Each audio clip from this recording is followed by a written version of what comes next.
Hello, and today I'm joined by David Cox, the Chief Exec of ARLA Property Mark. David, hello. Hello, how are you? I'm very good, thank you. Today I thought we'd talk about tenancy agreements, and from your perspective, are there any terms that you think are essential to be in a tenancy agreement landlords should be made aware of? So I suppose there are a couple of key aspects. You've got to make sure the key information is there, the property, the address, who the tenants are, who the landlord is, what the rent is, when it needs to be paid. Yep. You've then got all the sort of standard terms and conditions.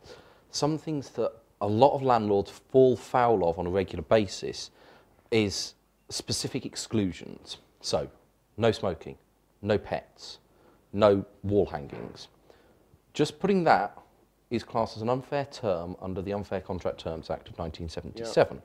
So you need to make sure that if you're putting those sort of exclusions in, you add the little caveat at the end of every sentence of, without the express prior written permission of the landlord, which shall not be unreasonably withheld.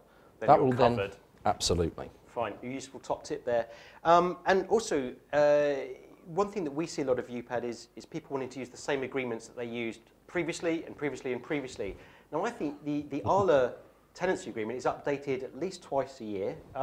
There's new stuff that comes about, isn't there? Yeah, well, it gets reviewed twice a year. In fact, recently we've published a new version, and we're going to have to publish a new version actually next year to take into account all the changes under new EU piece of law, the General Data Protection Regulation. Yeah. So tenancy agreements do go out of date on quite a regular basis because law changes. It's dynamic. Yeah. Pretty much every commencement date for new legislation, we get a new piece of law in our industry. So something that was acceptable a couple of years ago is way out of date now.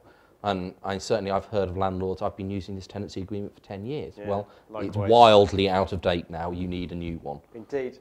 Really useful tips. David, thanks very much again for joining us today. David Cox is Chief Exec of ARLA Property Mark. Thank you very much. Speak to you soon. Thank you.